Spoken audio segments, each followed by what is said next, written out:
The Dunwich Horror by H.P. Lovecraft. Reading by Mark Nelson. Gorgons and hydras and chimeras, dire stories of Celino and the Harpies, may reproduce themselves in the brain of superstition, but they were there before. They are transcripts, types. The archetypes are in us and eternal. How else should the recital of that which we know in a waking sense to be false come to affect us at all? Is it that we naturally conceive terror from such objects, considered in their capacity of being able to inflict upon us bodily injury? Oh, least of all. These terrors are of older standing. They date beyond body, or without the body they would have been the same. That the kind of fear here treated is purely spiritual, that it is strong in proportion as it is objectless on earth, that it predominates in the period of our sinless infancy, are difficulties the solution of which might afford some probable insight into our anti-mundane condition, and a peep at least into the shadowland of pre-existence. Charles Lamb, Witches and Other Night Fears. 1. When a traveler in north-central Massachusetts takes the wrong fork at the junction of the Aylesbury Pike just beyond Dean's Corners, he comes upon a lonely and curious country. The ground gets higher, and the briar-bordered stone walls press closer and closer against the ruts of the dusty, curving road. The trees of the frequent forest belt seem too large, and the wild weeds, brambles, and grasses attain a luxuriance not often found in settled regions. At the same time, the planted fields appear singularly few and barren, while the sparsely scattered houses wear a surprising uniform aspect of age, squalor, and dilapidation. Without knowing why, one hesitates to ask directions from the gnarled, solitary figures spied now and then on crumbling doorsteps or in the sloping, rock-strewn meadows. Those figures are so silent and furtive that one feels somehow confronted by forbidden things, with which it would be better to have nothing to do. When a rise in the road brings the mountains in view above the deep woods, the feeling of strange uneasiness is increased. The summits are too rounded and symmetrical to give a sense of comfort and naturalness, and sometimes the sky silhouettes with especial clearness the queer circles of tall stone pillars with which most of them are crowned. Gorges and ravines of problematical depth intersect the way, and the crude wooden bridges always seem of dubious safety. When the road dips again, there are stretches of marshland that one instinctively dislikes, and indeed almost fears at evening, when unseen whippoorwills chatter and the fireflies come out in abnormal profusion to dance to the raucous, creepily insistent rhythms of stridently piping bullfrogs. The thin, shining line of the Miskatonic's upper reaches has an oddly serpent-like suggestion as it winds close to the feet of the domed hills among which it rises. As the hills draw nearer, one heeds their wooded sides more than their stone-crowned tops. Those sides loom up so darkly and precipitously that one wishes they would keep their distance, but there is no road by which to escape them. Across a covered bridge, one sees a small village huddled between the stream and the vertical slope of Round Mountain, and wonders at the cluster of rotting gambrel roofs bespeaking an earlier architectural period than that of the neighboring region.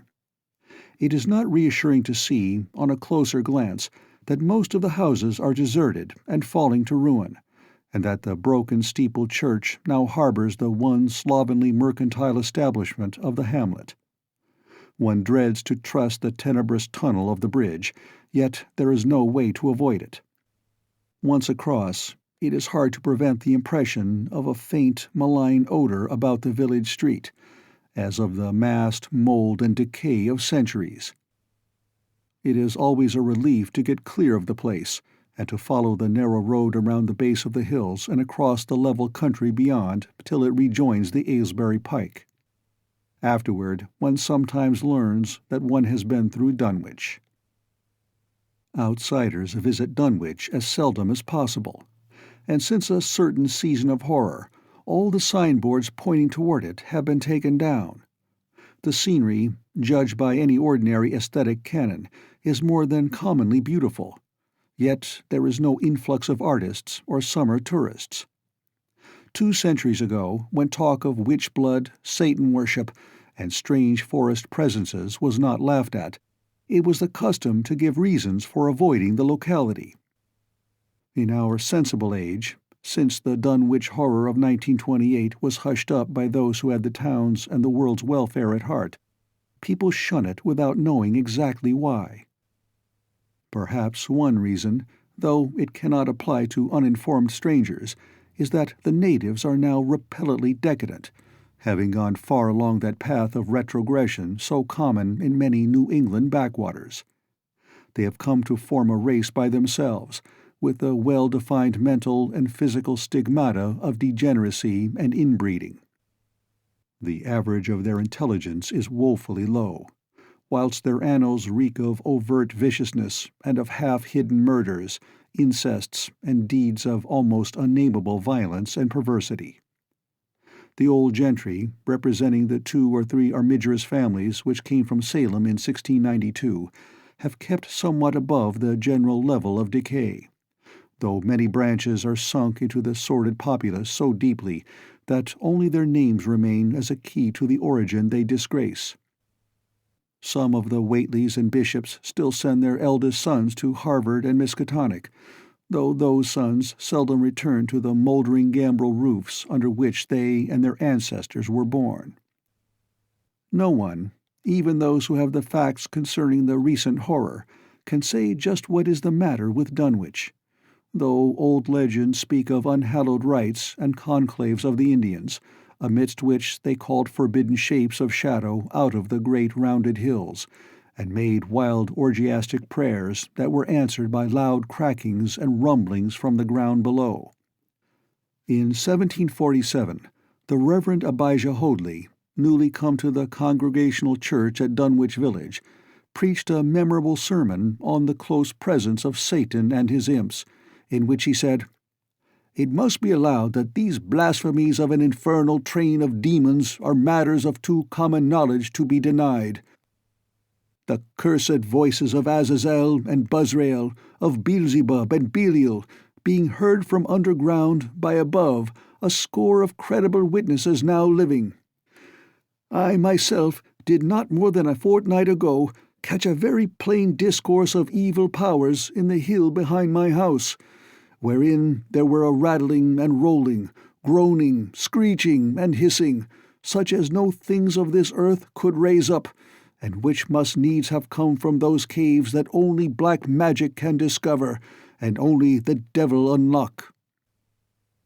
Mr. Hoadley disappeared soon after delivering this sermon, but the text, printed in Springfield, is still extant.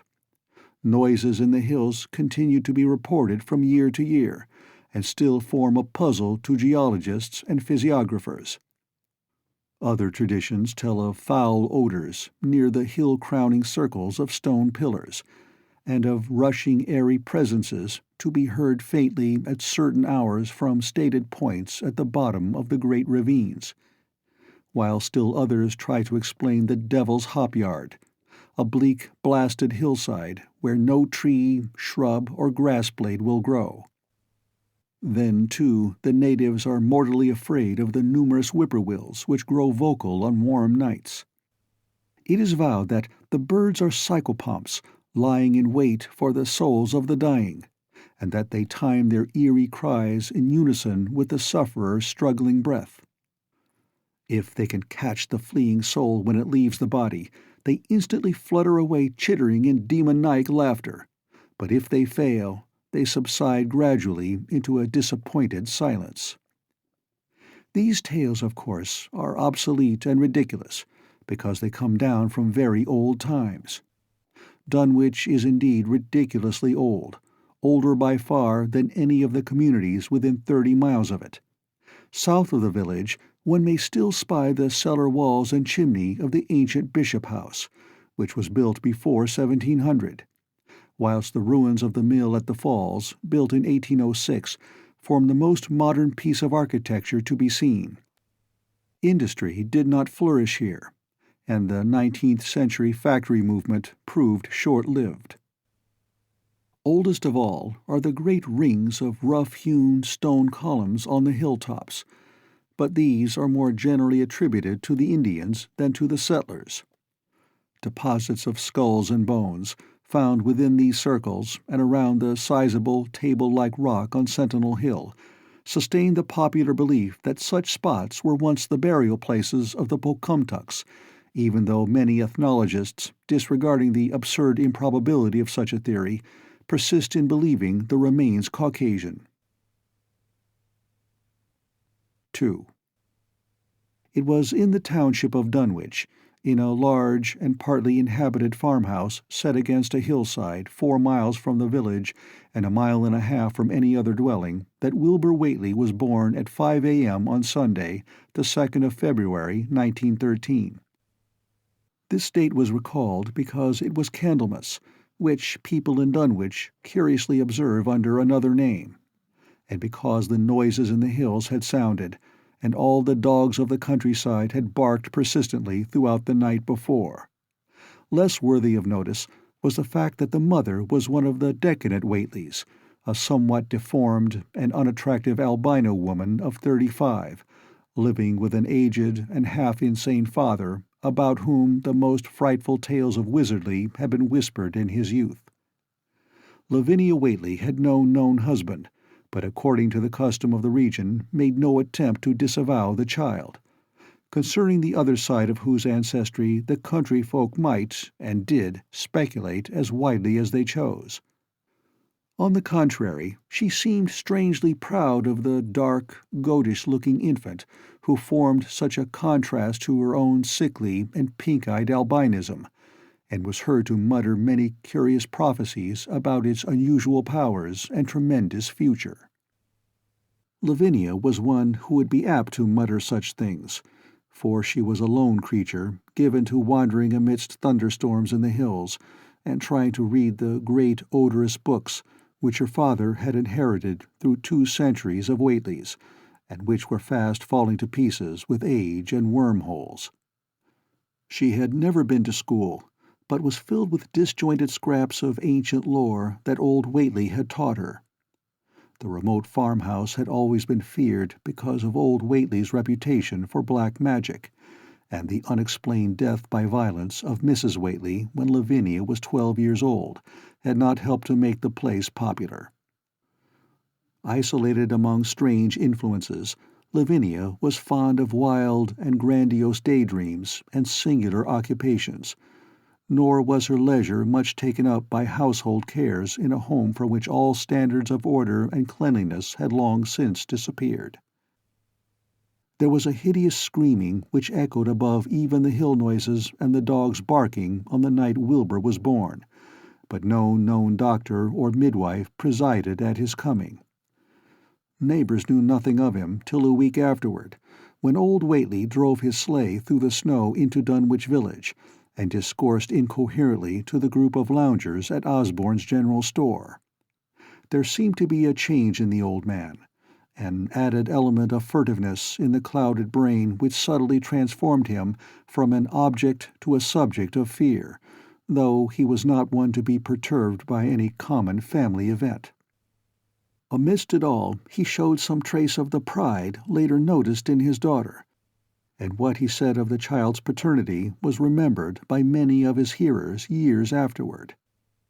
"I don't keer what folks think. If Lavinia's boy looked like his pa, he wouldn't look like nothin' you expect. You needn't think the only folks is the folks hereabouts. Lavinia's read some, and has seed some things the most you only tell about. I calculate her man is as good a husband as you can find this side of Aylesbury, and if you knowed as much about the hills as I do, you wouldn't ask no better church weddin' nor hern. Let me tell you somethin'. Some day you folks'll hear a child of Lavinia's a-callin' its father's name on the top of Sentinel Hill." The only persons who saw Wilbur during the first month of his life were old Zachariah Whately of the undecayed Whateleys and Earl Sawyer's common-law wife, Mamie Bishop. Mamie's visit was frankly one of curiosity, and her subsequent tales did justice to her observations. But Zechariah came to lead a pair of Alderney cows which old Whately had bought of his son Curtis. This marked the beginning of a course of cattle buying on the part of small Wilbur's family, which ended only in 1928, when the Dunwich Horror came and went. Yet at no time did the ramshackle Whately barn seem overcrowded with livestock. There came a period when people were curious enough to steal up and count the herd that grazed precariously on the steep hillside above the old farmhouse, and they could never find more than 10 or 12 anemic, bloodless-looking specimens. Evidently some blight or distemper, perhaps sprung from the unwholesome pasturage or the diseased fungi and timbers of the filthy barn, caused a heavy mortality amongst the Whately animals. Odd wounds or sores, having something of the aspect of incisions, seemed to afflict the visible cattle, and once or twice during the earlier months certain callers fancied they could discern similar sores about the throats of the grey, unshaven old man and his slatternly, crinkly-haired albino daughter. In the spring after Wilbur's birth, Lavinia resumed her customary rambles in the hills, bearing in her misproportioned arms the swarthy child. Public interest in the Whateleys subsided after most of the country folk had seen the baby, and no one bothered to comment on the swift development which that newcomer seemed every day to exhibit. Wilbur's growth was indeed phenomenal, for within 3 months of his birth he had attained a size and muscular power not usually found in infants under a full year of age. His motions, and even his vocal sounds, showed a restraint and deliberateness highly peculiar in an infant, and no one was really unprepared when, at 7 months, he began to walk unassisted, with falterings which another month was sufficient to remove. It was somewhat after this time, on Halloween, that a great blaze was seen at midnight on the top of Sentinel Hill, where the old table-like stone stands amidst its tumulus of ancient bones. Considerable talk was started when Silas Bishop, of the undecayed bishops, mentioned having seen the boy running sturdily up that hill ahead of his mother about an hour before the blaze was remarked. Silas was rounding up a stray heifer, but he nearly forgot his mission when he fleetingly spied the 2 figures in the dim light of his lantern. They darted almost noiselessly through the underbrush, and the astonished watcher seemed to think they were entirely unclothed. Afterward, he could not be sure about the boy, who may have had some kind of fringed belt and a pair of dark blue trunks or trousers on. Wilbur was never subsequently seen alive and conscious without complete and tightly buttoned attire, the disarrangement or threatened disarrangement of which always seemed to fill him with anger and alarm. His contrast with his squalid mother and grandfather in this respect was thought very notable until the horror of 1928 suggested the most valid of reasons. The next January gossips were mildly interested in the fact that Lavinia's black brat had commenced to talk, and at the age of only 11 months. His speech was somewhat remarkable, both because of its difference from the ordinary accents of the region, and because it displayed a freedom from infantile lisping of which many children of 3 or 4 might well be proud. The boy was not talkative, yet when he spoke he seemed to reflect some elusive element wholly unpossessed by Dunwich and its denizens. The strangeness did not reside in what he said, or even in the simple idioms he used, but seemed vaguely linked with his intonation or with the internal organs that produced the spoken sounds. His facial aspect, too, was remarkable for its maturity, for though he shared his mother's and grandfather's chinlessness, his firm and precociously shaped nose united with the expression on his large, dark, almost Latin eyes to give him an air of quasi-adulthood and well-nigh preternatural intelligence. He was, however, exceedingly ugly despite his appearance of brilliancy, there being something almost goatish or animalistic about his thick lips, large-pored yellowish skin, coarse crinkly hair, and oddly elongated ears. He was soon disliked even more decidedly than his mother and grandsire, and all conjectures about him were spiced with references to the bygone magic of old Whately, and how the hills once shook when he shrieked the dreadful name of Yog Sothoth in the midst of a circle of stones with a great book open in his arms before him. Dogs abhorred the boy, and he was always obliged to take various defensive measures against their barking menace. 3. Meanwhile, old Whately continued to buy cattle without measurably increasing the size of his herd. He also cut timber and began to repair the unused parts of his house, a spacious, peaked-roofed affair whose rear end was buried entirely in the rocky hillside, and whose 3 least-ruined ground-floor rooms had always been sufficient for himself and his daughter. There must have been prodigious reserves of strength in the old man to enable him to accomplish so much hard labor, and though he still babbled dementedly at times, his carpentry seemed to show the effects of sound calculation. It had really begun as soon as Wilbur was born, when one of the many tool sheds had been put suddenly in order, clapboarded and fitted with a stout fresh lock. Now, in restoring the abandoned upper story of the house, he was a no less thorough craftsman. His mania showed itself only in his tight boarding up of all the windows in the reclaimed section, though many declared that it was a crazy thing to bother with the reclamation at all.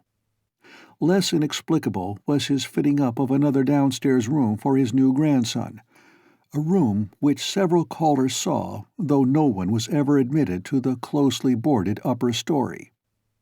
This chamber he lined with tall, firm shelving, along which he began gradually to arrange, in apparently careful order, all the rotting ancient books and parts of books which, during his own day, had been heaped promiscuously in odd corners of the various rooms.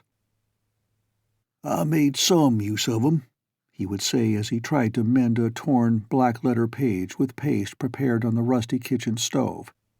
"But the boy's fitting to make better use of 'em. He'd orter have 'em as well sot as he kin, for they're goin' to be all of his larnin'."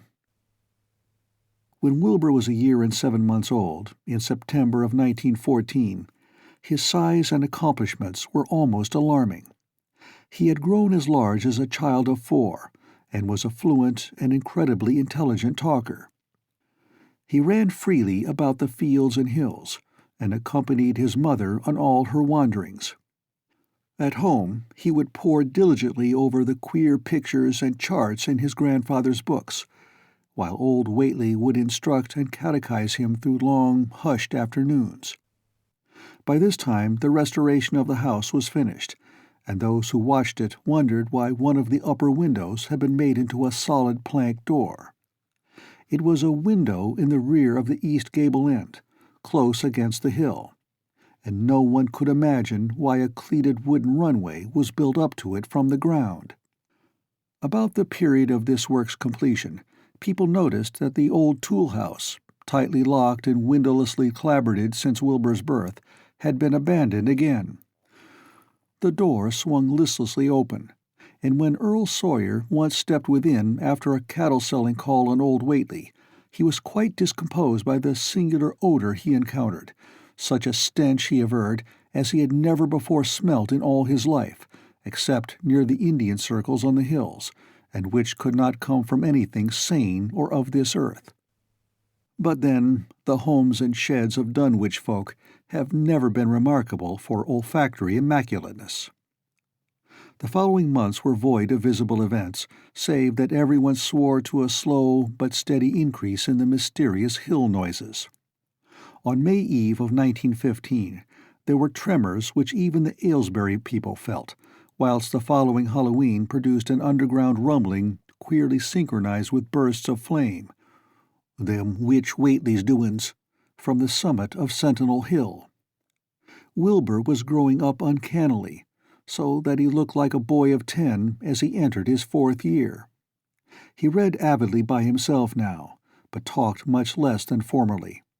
A settled taciturnity was absorbing him, and for the first time people began to speak specifically of the dawning look of evil in his goatish face. He would sometimes mutter an unfamiliar jargon and chant in bizarre rhythms which chilled the listener with a sense of unexplainable terror. The aversion displayed toward him by dogs had now become a matter of wide remark, and he was obliged to carry a pistol in order to traverse the countryside in safety. His occasional use of the weapon did not enhance his popularity amongst the owners of canine guardians.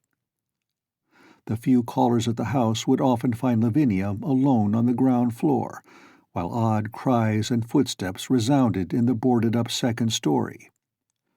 She would never tell what her father and the boy were doing up there, though once she turned pale and displayed an abnormal degree of fear when a jocose fish peddler tried the locked door leading to the stairway. That peddler told the store loungers at Dunwich Village that he thought he heard a horse stamping on that floor above.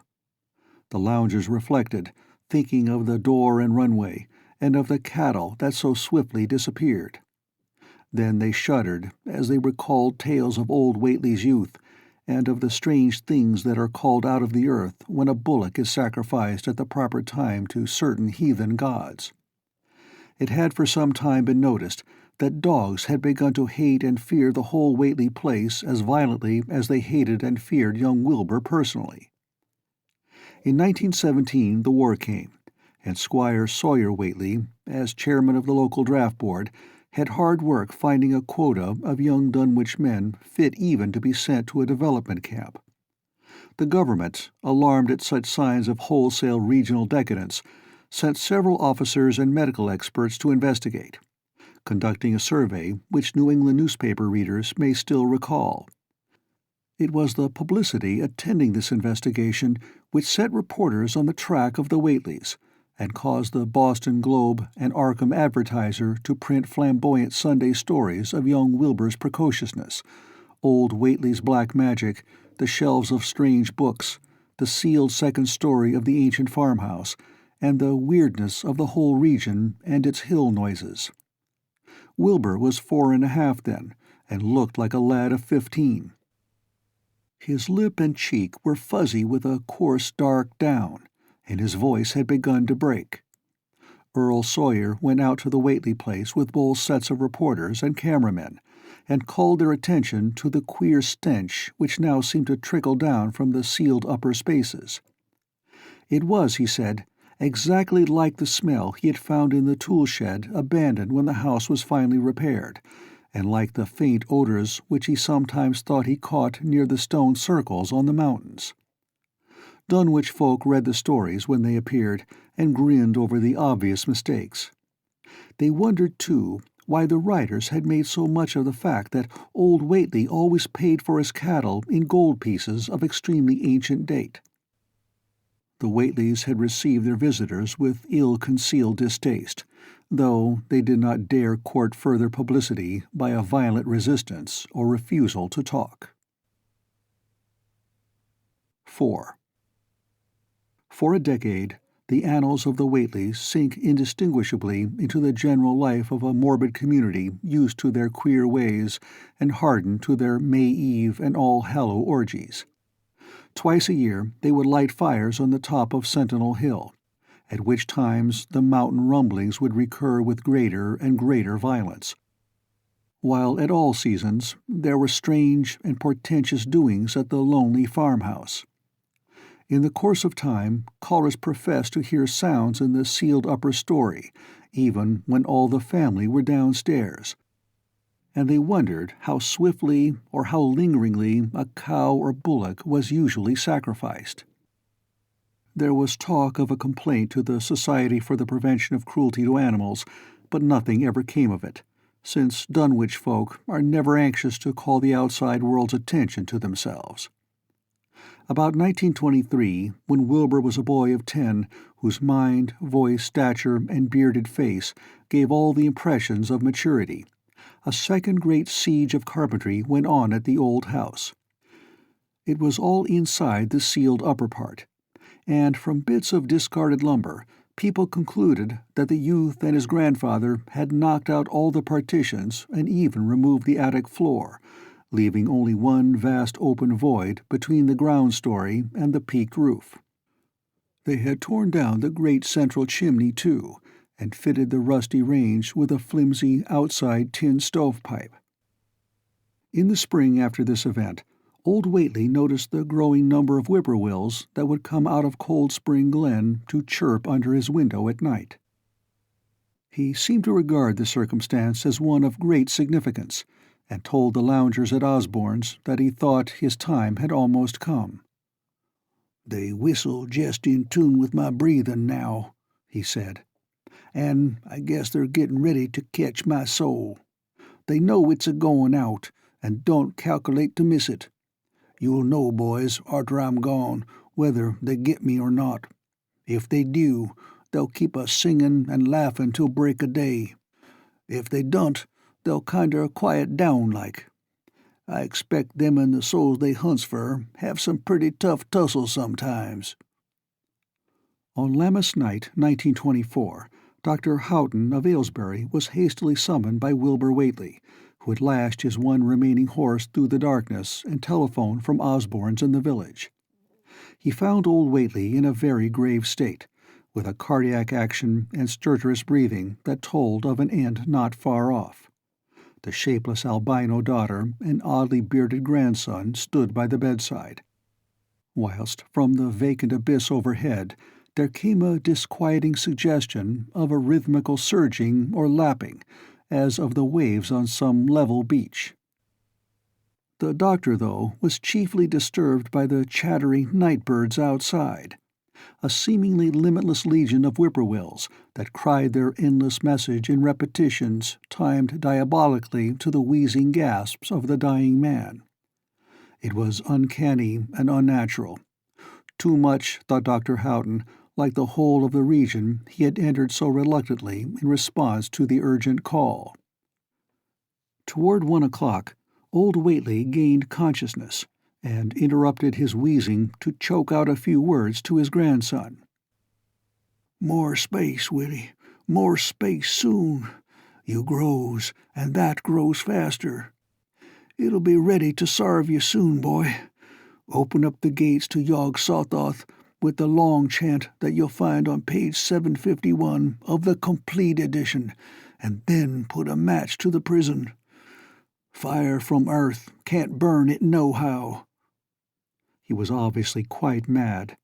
After a pause, during which the flock of whippoorwills outside adjusted their cries to the altered tempo, while some indications of the strange hill noises came from afar off, he added another sentence or two.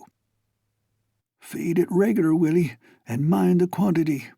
But don't let it grow too fast for the place, for if it busts quarters or gets out afore you opens to Yog Sothoth, it's all over and no use. Only them from beyond can make it multiply and work. Only them, the old uns as wants to come back." But speech gave place to gasps again, and Lavinia screamed at the way the whippoorwills followed the change. It was the same for more than an hour, when the final throaty rattle came. Dr. Houghton drew shrunken lids over the glazing gray eyes as the tumult of birds faded imperceptibly to silence. Lavinia sobbed, but Wilbur only chuckled whilst the hill noises rumbled faintly.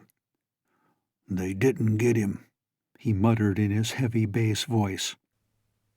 Wilbur was by this time a scholar of really tremendous erudition in his one-sided way, and was quietly known by correspondence to many librarians in distant places where rare and forbidden books of old days are kept.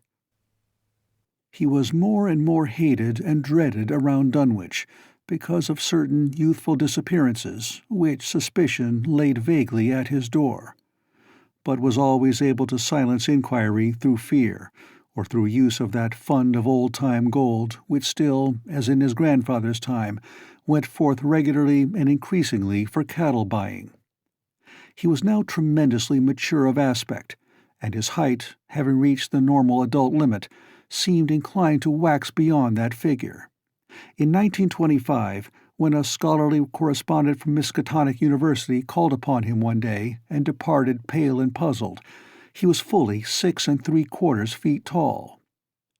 Through all the years Wilbur had treated his half-deformed albino mother with a growing contempt, finally forbidding her to go to the hills with him on May Eve and Hallowmass. And in 1926, the poor creature complained to Mamie Bishop of being afraid of him. "They's more about him as I knows than I can tell you, Mamie," she said.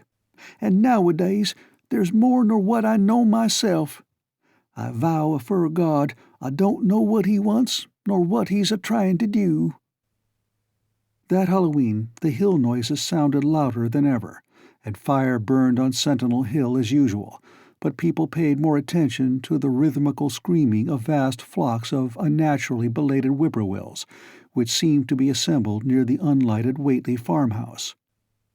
After midnight, their shrill notes burst into a kind of pandemoniac cachinnation which filled all the countryside, and not until dawn did they finally quiet down. Then they vanished, hurrying southward where they were fully a month overdue. What this meant, no one could quite be certain till later. None of the country folk seemed to have died, but poor Lavinia Whately, the twisted albino, was never seen again. In the summer of 1927, Wilbur repaired 2 sheds in the farmyard and began moving his books and effects out to them. Soon afterward, Earl Sawyer told the loungers at Osborne's that more carpentry was going on in the Whately farmhouse. Wilbur was closing all the doors and windows on the ground floor, and seemed to be taking out partitions as he and his grandfather had done upstairs 4 years before. He was living in one of the sheds, and Sawyer thought he seemed unusually worried and tremulous. People generally suspected him of knowing something about his mother's disappearance, and very few ever approached his neighborhood now. His height had increased to more than 7 feet, and showed no signs of ceasing its development. 5. The following winter brought an event no less strange than Wilbur's first trip outside the Dunwich region. Correspondence with the Widener Library at Harvard, the Bibliothèque Nationale in Paris, the British Museum, the University of Buenos Aires, and the library of Miskatonic University at Arkham had failed to get him the loan of a book he desperately wanted. So at length he set out in person, shabby, dirty, bearded, and uncouth of dialect, to consult the copy at Miskatonic, which was the nearest to him geographically. Almost 8 feet tall, and carrying a cheap new valise from Osborne's general store, this dark and goatish gargoyle appeared one day in Arkham in quest of the dreaded volume kept under lock and key at the college library. The hideous Necronomicon of the mad Arab Alhazred in Olaus Wormius Latin version, as printed in Spain in the 17th century. He had never seen a city before, but had no thought save to find his way to the university grounds, where, indeed, he passed heedlessly by the great white-fanged watchdog that barked with unnatural fury and enmity and tugged frantically at its stout chain. Wilbur had with him the priceless but imperfect copy of Dr. Dee's English version, which his grandfather had bequeathed him, and upon receiving access to the Latin copy, he at once began to collate the 2 texts with the aim of discovering a certain passage which would have come on the 751st page of his own defective volume. This much he could not civilly refrain from telling the librarian, the same erudite Henry Armitage, A.M. Miskatonic, Ph.D. Princeton, Litt.D. Johns Hopkins, who had once called at the farm, and who now politely plied him with questions. He was looking, he had to admit, for a kind of formula or incantation containing the frightful name Yog-Sothoth, and it puzzled him to find discrepancies, duplications, and ambiguities which made the matter of determination far from easy. As he copied the formula he finally chose, Dr. Armitage looked involuntarily over his shoulder at the open pages, the left-hand one of which, in the Latin version, contained such monstrous threats to the peace and sanity of the world. "Nor is it to be thought," ran the text as Armitage mentally translated it, "that man is either the oldest or the last of earth's masters, or that the common bulk of life and substance walks alone. The old ones were, the old ones are, and the old ones shall be. Not in the spaces we know, but between them. They walk serene and primal, undimensioned and to us unseen. Yog-Sothoth knows the gate. Yog-Sothoth is the gate. Yog-Sothoth is the key and guardian of the gate. Past, present, future, all are one in Yog-Sothoth. He knows where the old ones broke through of old, and where they shall break through again. He knows where they have trod earth's fields, and where they still tread them, and why no one can behold them as they tread. By their smell can men sometimes know them near, but of their semblance can no man know, saving only in the features of those they have begotten on mankind, and of those are there many sorts, differing in likeness from man's truest eidolon to that shape without sight or substance which is they. They walk unseen and foul in lonely places, where the words have been spoken and the rites howled through at their seasons. The wind gibbers with their voices, and the earth mutters with their consciousness. They bend the forest and crush the city, yet may not forest or city behold the hand that smites. Kadath in the cold waste hath known them, and what man knows Kadath? The ice desert of the south and the sunken isles of ocean hold stones whereon their seal is engraven, but who hath seen the deep frozen city or the sealed tower long garlanded with seaweed and barnacles? Great Cthulhu is their cousin, yet can he spy them only dimly. Ea Shub Niggurath, as a foulness shall ye know them. Their hand is at your throats, yet ye see them not, and their habitation is even one with your guarded threshold. Yog-Sothoth is the key to the gate, whereby the spheres meet. Man rules now where they ruled once. They shall soon rule where man rules now. After summer is winter, and after winter summer. They wait patient and potent, for here shall they reign again. Dr. Armitage, associating what he was reading with what he had heard of Dunwich and its brooding presences, and of Wilbur Whately and his dim, hideous aura that stretched from a dubious birth to a cloud of probable matricide, felt a wave of fright as tangible as a draught of the tomb's cold clamminess. The bent, goatish giant before him seemed like the spawn of another planet or dimension, like something only partly of mankind, and linked to black gulfs of essence and entity that stretched like Titan phantasms beyond all spheres of force and matter, space and time.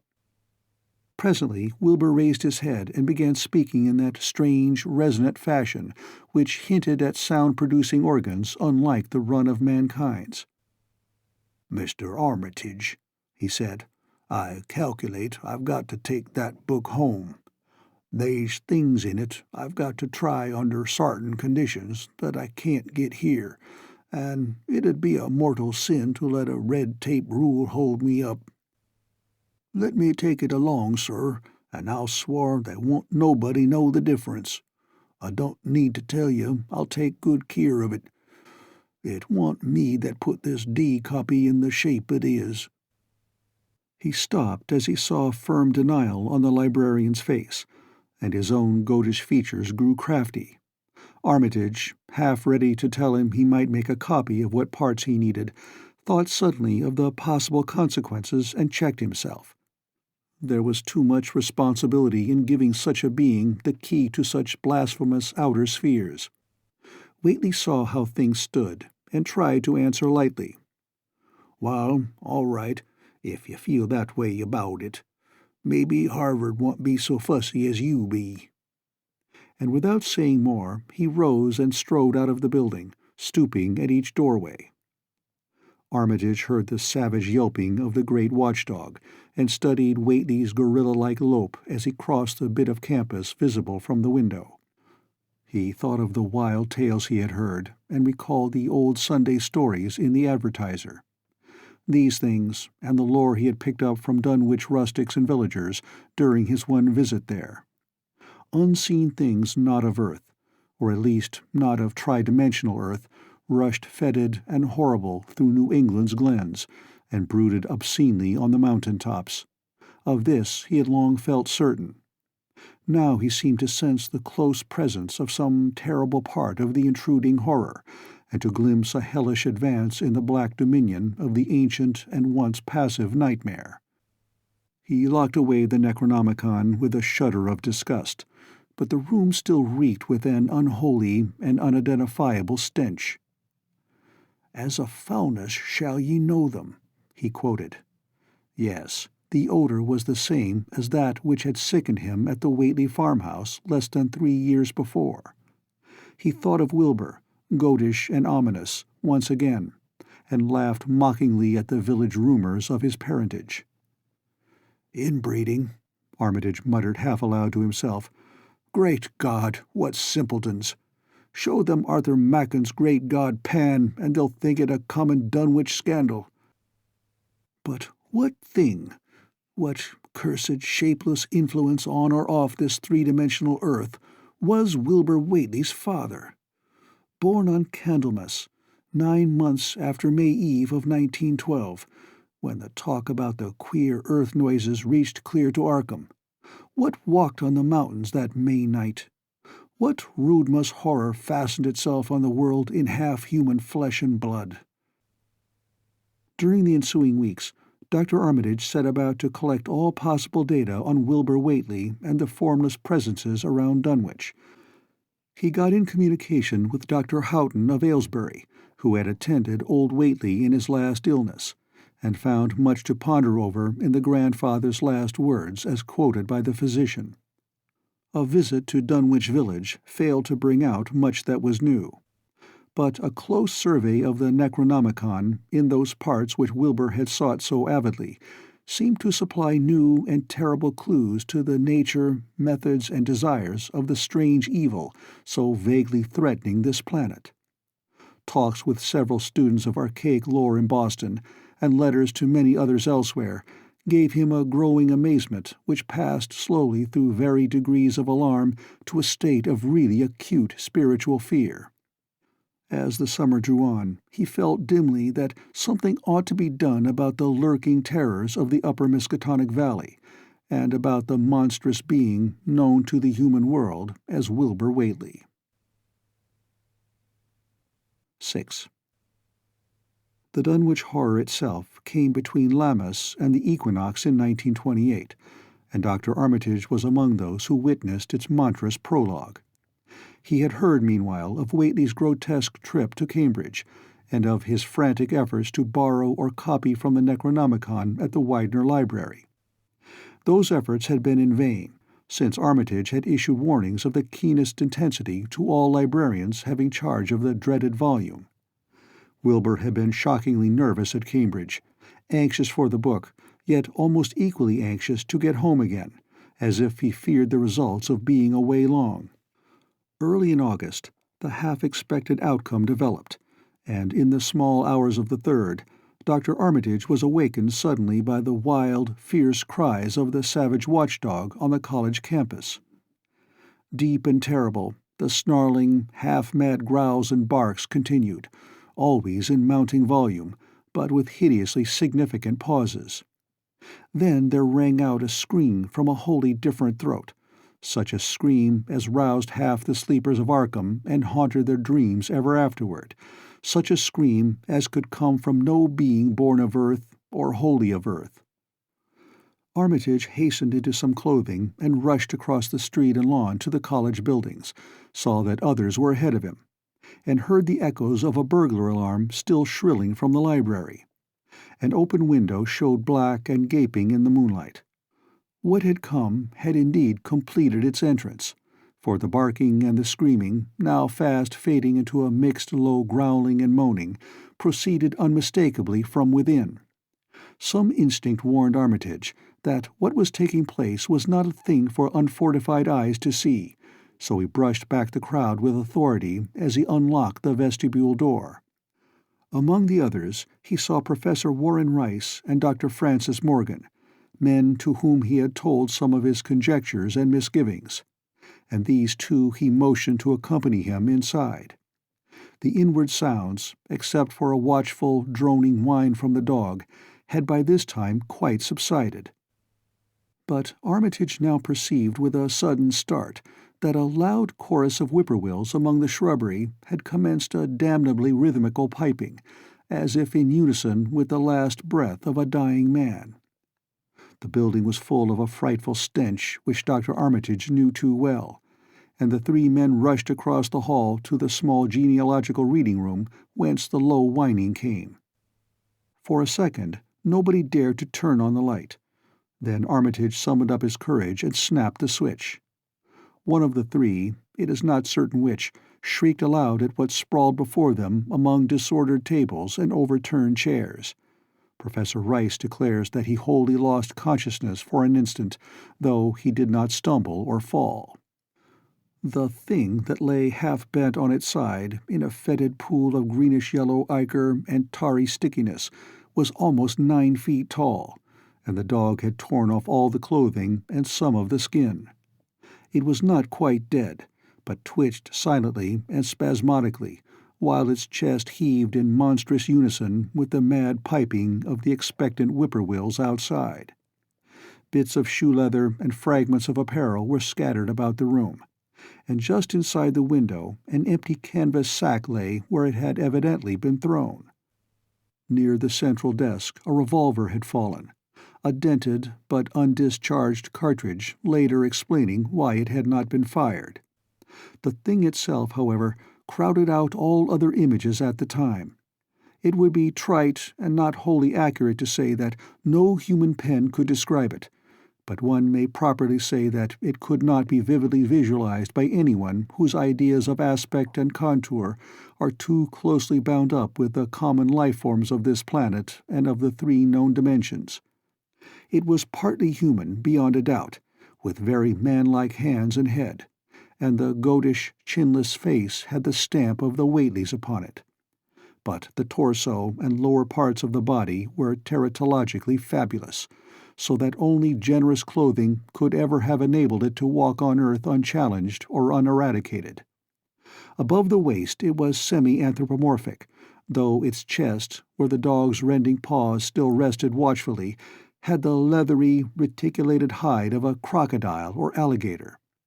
The back was piebald with yellow and black, and dimly suggested the squamous covering of certain snakes. Below the waist, though, it was the worst, for here all human resemblance left off and sheer fantasy began. The skin was thickly covered with coarse black fur, and from the abdomen a score of long greenish-gray tentacles with red sucking mouths protruded limply.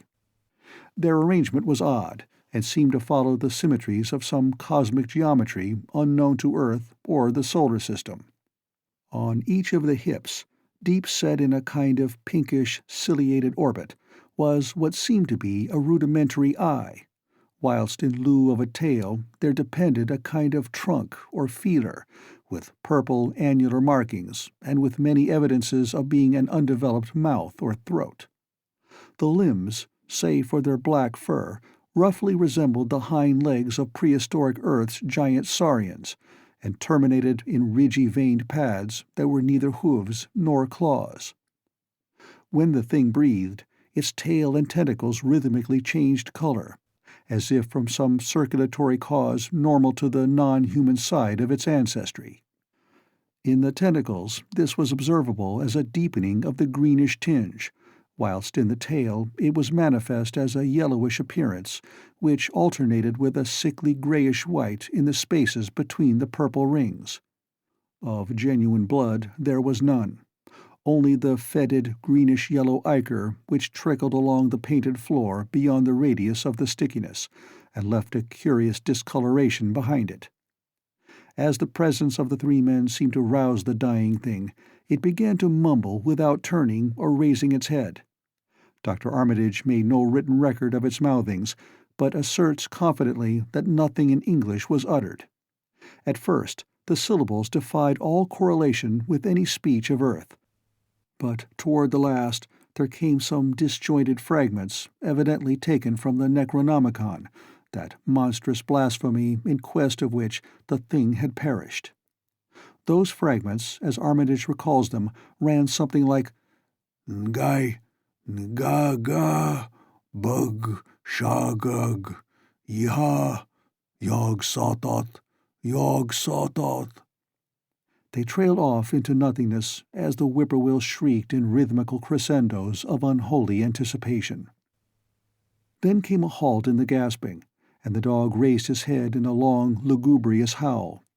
A change came over the yellow, goatish face of the prostrate thing, and the great black eyes fell in appallingly.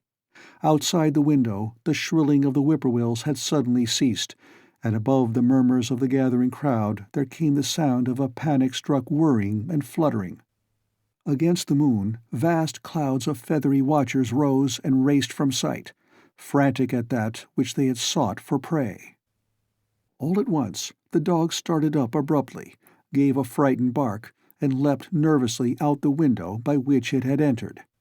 A cry rose from the crowd, and Dr. Armitage shouted to the men outside that no one must be admitted till the police or medical examiner came. He was thankful that the windows were just too high to permit of peering in, and drew the dark curtains carefully down over each one. By this time, 2 policemen had arrived, and Dr. Morgan, meeting them in the vestibule, was urging them for their own sakes to postpone entrance to the stench-filled reading room till the examiner came and the prostrate thing could be covered up. Meanwhile, frightful changes were taking place on the floor. One need not describe the kind and rate of shrinkage and disintegration that occurred before the eyes of Dr. Armitage and Professor Rice. But it is permissible to say that, aside from the external appearance of face and hands, the really human elements in Wilbur Whately must have been very small. When the medical examiner came, there was only a sticky whitish mass on the painted boards, and the monstrous odor had nearly disappeared. Apparently, Whately had had no skull or bony skeleton, at least in any true or stable sense. He had taken somewhat after his unknown father. 7. Yet all this was only the prologue of the actual Dunwich Horror. Formalities were gone through by bewildered officials, abnormal details were duly kept from press and public, and men were sent to Dunwich and Aylesbury to look up property and notify any who might be heirs of the late Wilbur Whately. They found the countryside in great agitation, both because of the growing rumblings beneath the domed hills, and because of the unwanted stench and the surging, lapping sounds which came increasingly from the great empty shell formed by Whately's boarded-up farmhouse. Earl Sawyer, who tended the horse and cattle during Wilbur's absence, had developed a woefully acute case of nerves. The officials devised excuses not to enter the noisome boarded place, and were glad to confine their survey of the deceased's living quarters, the newly mended sheds, to a single visit. They filed a ponderous report at the courthouse in Aylesbury, and litigations concerning airship are said to be still in progress amongst the innumerable Whateleys, decayed and undecayed, of the upper Miskatonic Valley. An almost interminable manuscript in strange characters, written in a huge ledger and adjudged a sort of diary because of the spacing and the variations in ink and penmanship, presented a baffling puzzle to those who found it on the old bureau which served as its owner's desk. After a week of debate it was sent to Miskatonic University, together with the deceased's collection of strange books, for study and possible translation. But even the best linguist soon saw that it was not likely to be unriddled with ease. No trace of the ancient gold with which Wilbur and old Whately always paid their debts has yet been discovered. It was in the dark of September 9th that the horror broke loose. The hill noises had been very pronounced during the evening, and dogs barked frantically all night. Early risers on the 10th noticed a peculiar stench in the air. About 7 o'clock, Luther Brown, the hired boy at George Corey's, between Cold Spring Glen and the village, rushed frenziedly back from his morning trip to 10-Acre Meadow with the cows. He was almost convulsed with fright as he stumbled into the kitchen, and in the yard outside the no less frightened herd were pawing and lowing pitifully, having followed the boy back in the panic they shared with him. Between gasps, Luther tried to stammer out his tale to Mrs. Corey. "Up thar in the rud beyont the glen, Miss Corey, there's somethin' been thar. It smells like thunder, and all the bushes and little trees is pushed back from the rud, like that a house been moved along of it. And that ain't the worst, nuther. They's prints in the rud, Miss Corey, great round prints as big as barrelheads, all sunk down deep like a elephant had been along, only they's a sight more nor 4 feet could make. I looked at one or two before I run, and I see every one was covered with lines spreadin' out from one place, like as if big palm leaf fans, twice or 3 times as big as any they is, had of being pounded down into the road. And the smell was awful, like what it is around Wizard Whately's old house." Here he faltered, and seemed to shiver afresh with the fright that had sent him flying home. Mrs. Corey, unable to extract more information, began telephoning the neighbors, thus starting on its rounds the overture of panic that heralded the major terrors. When she got Sally Sawyer, housekeeper at Seth Bishop's, the nearest place to Whately's, it became her turn to listen instead of transmit. For Sally's boy Chauncey, who slept poorly, had been up on the hill toward Whately's, and had dashed back in terror after one look at the place, and at the pasturage where Mr. Bishop's cows had been left out all night. "Yes, Miss Corey," came Sally's tremulous voice over the party wire. "Chancey, he just come back a-postin', and couldn't half talk for bein' scairt. He says old Whately's house is all blowed up, with the timbers scattered round like they'd been dynamite inside. Only the bottom floor ain't through, but is all covered with a kind of tar-like stuff that smells awful and drips down offen the edges onto the ground where the side timbers is blowed away. And they's awful kinder marks in the yard, too, great round marks, bigger round than a hogshead, and all sticky with stuff like is on the blowed-up house. Chancey, he says they leads off into the medders, where a great swath wider'n a barn is matted down, and all the stun walls tumbled every which way wherever it goes. And he says he, Miss Corey, as how he sought to look for Seth's cows, frightened as he was, and found 'em in the upper pasture nigh the Devil's Hop Yard in an awful shape. Half on 'em's clean gone, and nigh half of them what's left is sucked most dry of blood, with sores on 'em like they's been on Whately's cattle ever since Lavinia's black brat was born. Seth, he's gone out now to look at 'em, though I'll vow he won't keer to get very nigh Wizard Whately's.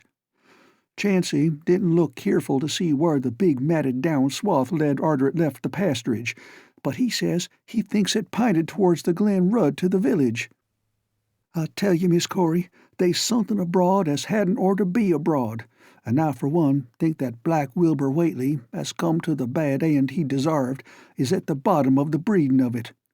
He wa'n't all human hisself, I always says to everybody, and I think he and old Whately must have raised something in that there nailed-up house as ain't even so human as he was. They's always been unseen things around Dunwich, livin' things, as ain't human and ain't good for human folks.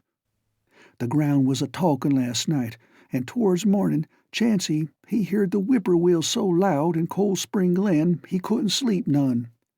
Then he thought he heerd another faint-like sound over toward Wizard Whately's, a kind of rippin' or tearin' of wood, like some big box or crate was being opened fur off.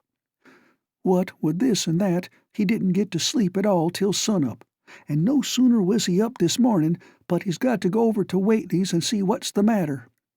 He see enough, I tell you, Miss Corey. This don't mean no good, and I think as all the men folks ought to get up a party and do something. I know something's awful's about, and feel my time is nigh, though only God knows just what it is." "Did your Luther take account of where them big tracks led to? No?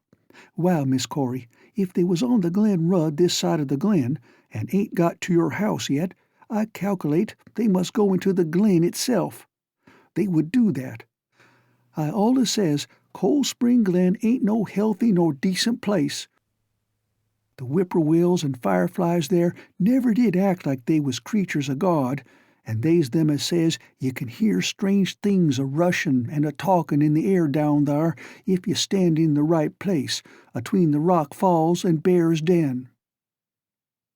By that noon, fully three-quarters of the men and boys of Dunwich were trooping over the roads and meadows between the new-made Whately ruins and Cold Spring Glen, examining in horror the vast, monstrous prints, the maimed bishop cattle, the strange, noisome wreck of the farmhouse, and the bruised, matted vegetation of the fields and roadsides. Whatever had burst loose upon the world had assuredly gone down into the great sinister ravine, for all the trees on the banks were bent and broken, and a great avenue had been gouged in the precipice-hanging underbrush. It was as though a house, launched by an avalanche, had slid down through the tangled growths of the almost vertical slope. From below no sound came, but only a distant, undefinable fetor, and it is not to be wondered at that the men preferred to stay on the edge and argue, rather than descend and beard the unknown cyclopean horror in its lair. 3 dogs that were with the party had barked furiously at first, but seemed cowed and reluctant when near the glen. Someone telephoned the news to the Aylesbury Transcript, but the editor, accustomed to wild tales from Dunwich, did no more than concoct a humorous paragraph about it, an item soon afterward reproduced by the Associated Press. That night everyone went home, and every house and barn was barricaded as stoutly as possible. Needless to say, no cattle were allowed to remain in open pasturage. About 2 in the morning, a frightful stench and the savage barking of the dogs awakened the household at Elmer Fry's, on the eastern edge of Cold Spring Glen, and all agreed that they could hear a sort of muffled swishing or lapping sound from somewhere outside. Mrs. Fry proposed telephoning the neighbors, and Elmer was about to agree when the noise of splintering wood burst in upon their deliberations. It came apparently from the barn, and was quickly followed by a hideous screaming and stamping amongst the cattle. The dogs slavered and crouched close to the feet of the fear-numbed family. Fry lit a lantern through force of habit, but knew it would be death to go out into that black farmyard. The children and the women-folk whimpered, kept from screaming by some obscure, vestigial instinct of defense which told them their lives depended on silence. At last the noise of the cattle subsided to a pitiful moaning, and a great snapping, crashing, and crackling ensued. The Frys, huddled together in the sitting-room, did not dare to move until the last echoes died away far down in Cold Spring Glen. Then, amidst the dismal moans from the stable and the demoniac piping of late whippoorwills in the glen, Selina Fry tottered to the telephone and spread what news she could of the second phase of the horror.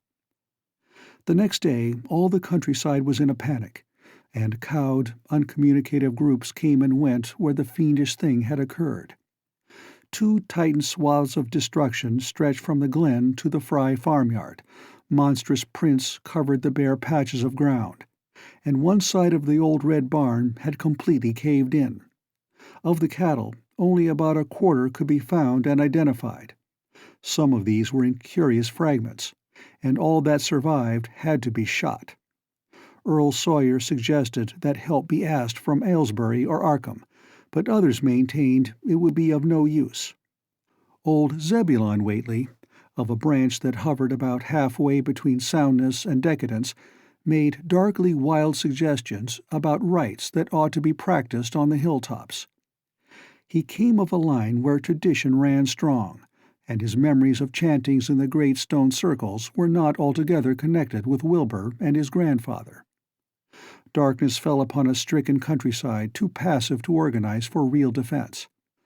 In a few cases, closely related families would band together and watch in the gloom under one roof, but in general there was only a repetition of the barricading of the night before, and a futile, ineffective gesture of loading muskets and setting pitchforks handily about. Nothing, however, occurred except some hill noises. And when the day came, there were many who hoped that the new horror had gone as swiftly as it had come. There were even bold souls who proposed an offensive expedition down in the glen, though they did not venture to set an actual example to the still reluctant majority. When night came again, the barricading was repeated, though there was less huddling together of families. In the morning, both the Fry and the Seth Bishop households reported excitement among the dogs, and vague sounds and stenches from afar, while early explorers noted with horror a fresh set of the monstrous tracks in the road skirting Sentinel Hill.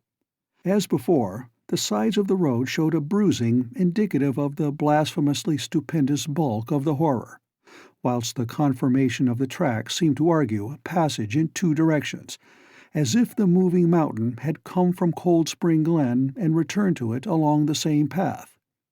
At the base of the hill, a 30-foot swath of crushed shrubbery and saplings led steeply upward, and the seekers gasped when they saw that even the most perpendicular places did not deflect the inexorable trail. Whatever the horror was, it could scale a sheer stony cliff of almost complete verticality, and as the investigators climbed around to the hill summit by safer routes, they saw that the trail ended, or rather reversed, there. It was here that the Whateleys used to build their hellish fires and chant their hellish rituals by the table-like stone on May Eve and Hallowmass. Now that very stone formed the center of a vast space thrashed around by the mountainous horror, whilst upon its slightly concave surface was a thick, fetid deposit of the same tarry stickiness observed on the floor of the ruined Whateley farmhouse when the horror escaped. Men looked at one another and muttered. Then they looked down the hill. Apparently, the horror had descended by a route much the same as that of its ascent. To speculate was futile.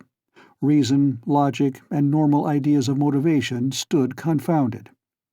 Only old Zebulon, who was not with the group, could have done justice to the situation or suggested a plausible explanation. Thursday night began much like the others, but it ended less happily. The whippoorwills in the glen had screamed with such unusual persistence that many could not sleep, and about 3 a.m. all the party telephones rang tremulously. Those who took down the receivers heard a fright-mad voice shriek out, "Help! Oh, my God!" And some thought a crashing sound followed the breaking off of the exclamation. There was nothing more. No one dared do anything, and no one knew till morning whence the call came. Then those who had heard it called everyone on the line and found that only the Frys did not reply. The truth appeared an hour later, when a hastily assembled group of armed men trudged out to the Fry place at the head of the glen. It was horrible, yet hardly a surprise. There were more swaths and monstrous prints, but there was no longer any house. It had caved in like an eggshell, and amongst the ruins nothing living or dead could be discovered, only a stench and a tarry stickiness. The Elmer Frys had been erased from Dunwich. 8. In the meantime, a quieter, yet even more spiritually poignant phase of the horror had been blackly unwinding itself behind the closed door of a shelf-lined room in Arkham. The curious manuscript record or diary of Wilbur Whateley, delivered to Miskatonic University for translation, had caused much worry and bafflement among the experts in languages both ancient and modern. Its very alphabet, notwithstanding a general resemblance to the heavily shaded Arabic used in Mesopotamia, being absolutely unknown to any available authority.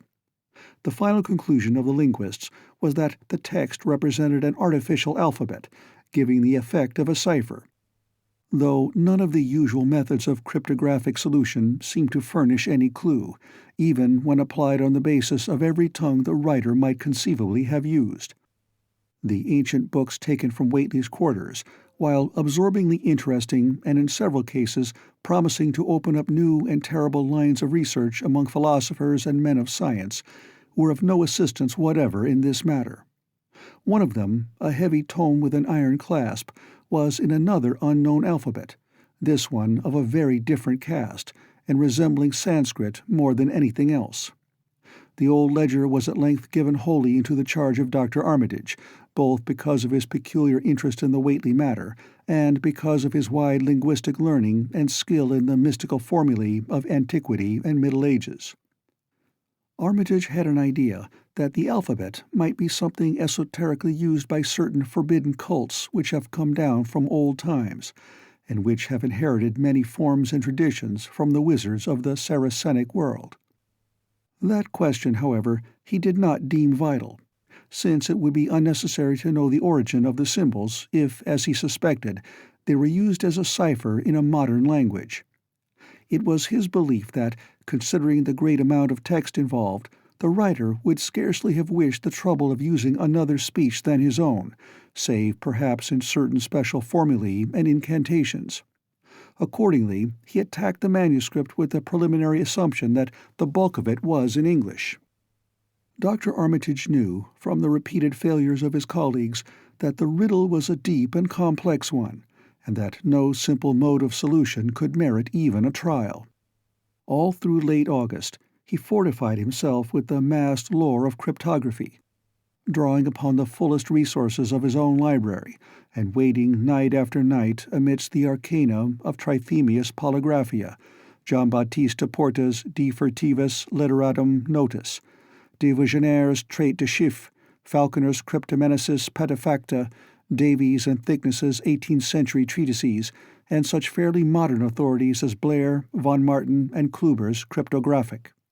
He interspersed his study of the books with attacks on the manuscript itself, and in time became convinced that he had to deal with one of those subtlest and most ingenious of cryptograms, in which many separate lists of corresponding letters are arranged like the multiplication table, and the message built up with arbitrary keywords known only to the initiated.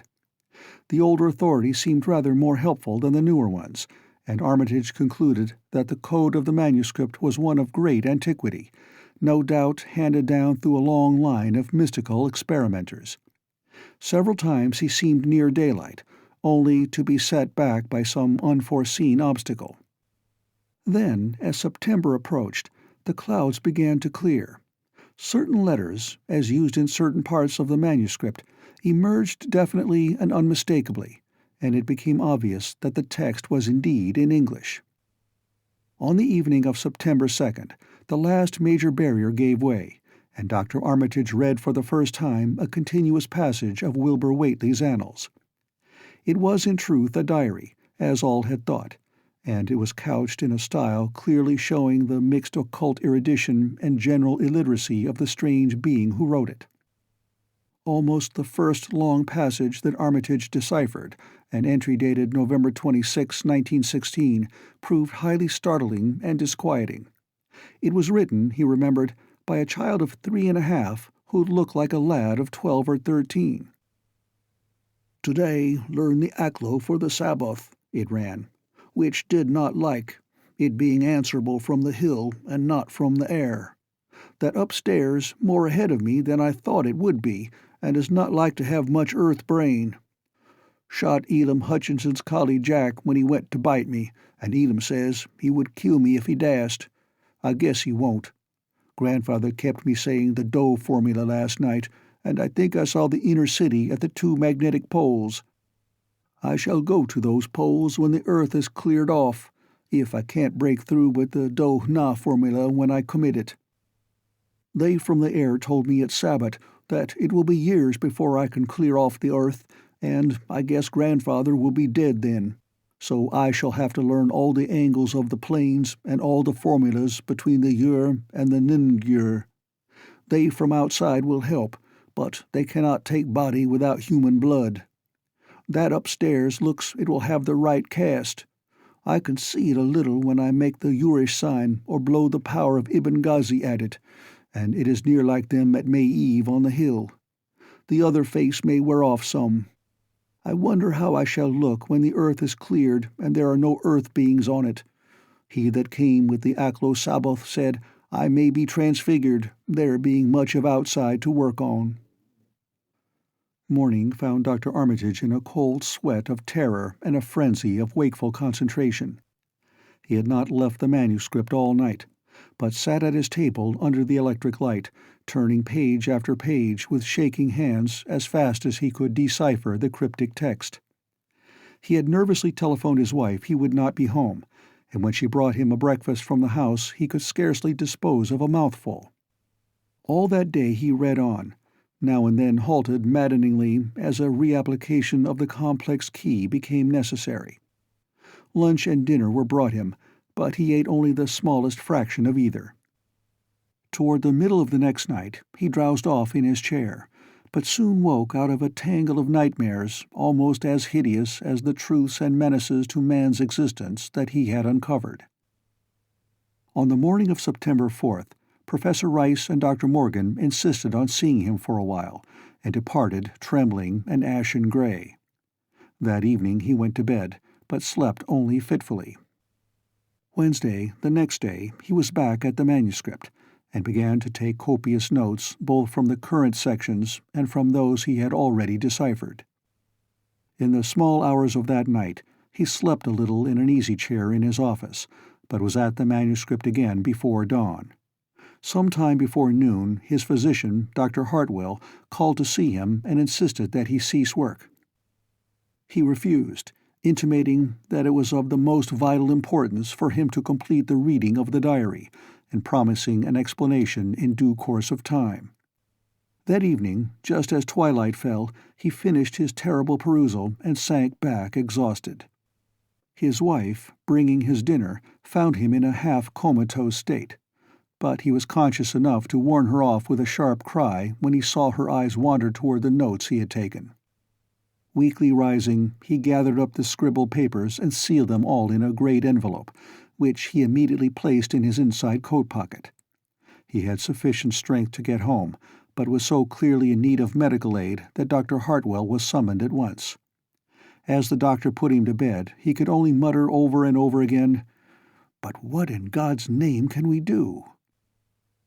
Dr. Armitage slept, but was partly delirious the next day. He made no explanations to Hartwell, but in his calmer moments spoke of the imperative need of a long conference with Rice and Morgan. His wilder wanderings were very startling indeed, including frantic appeals that something in a boarded-up farmhouse be destroyed, and fantastic references to some plan for the extirpation of the entire human race and all animal and vegetable life from the earth by some terrible elder race of beings from another dimension. He would shout that the world was in danger, since the elder things wished to strip it and drag it away from the solar system and cosmos of matter into some other plane or phase of entity from which it had once fallen, vigintillions of eons ago. At other times he would call for the dreaded Necronomicon and the Demonolatreia of Remigius, in which he seemed hopeful of finding some formula to check the peril he conjured up. "Stop them! Stop them!" he would shout. "Those Whateleys meant to let them in, and the worst of all is left. Tell Rice and Morgan we must do something. It's a blind business, but I know how to make the powder. It hasn't been fed since the 2nd of August, when Wilbur came here to his death, and at that rate—" But Armitage had a sound physique despite his 73 years, and slept off his disorder that night without developing any real fever. He woke late Friday, clear of head, though sober, with a gnawing fear and tremendous sense of responsibility. Saturday afternoon he felt able to go over to the library and summon Rice and Morgan for a conference, and the rest of that day and evening the three men tortured their brains in the wildest speculation and the most desperate debate. Strange and terrible books were drawn voluminously from the stack shelves and from secure places of storage, and diagrams and formulae were copied with feverish haste and in bewildering abundance. Of skepticism there was none. All three had seen the body of Wilbur Whately as it lay on the floor in a room of that very building, and after that not one of them could feel even slightly inclined to treat the diary as a madman's raving.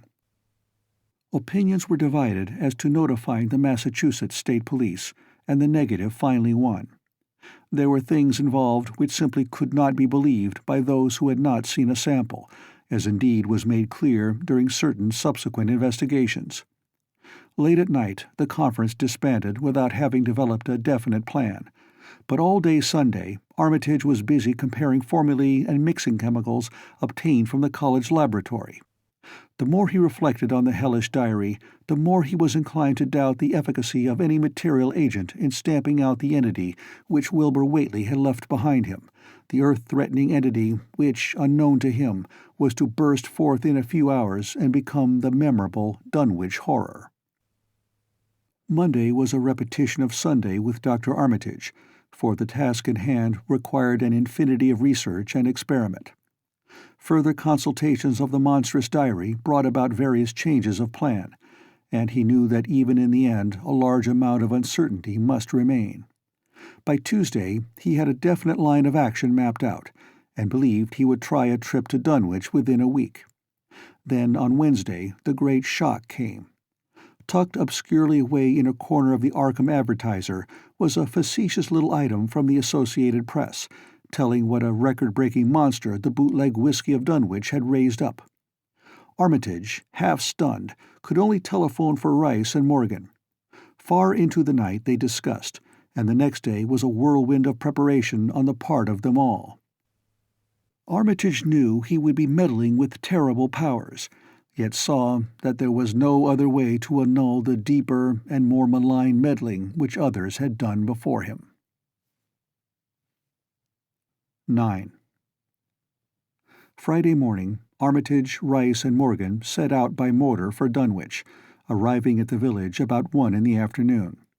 The day was pleasant, but even in the brightest sunlight a kind of quiet dread and portent seemed to hover about the strangely domed hills and the deep, shadowy ravines of the stricken region. Now and then, on some mountain-top, a gaunt circle of stones could be glimpsed against the sky.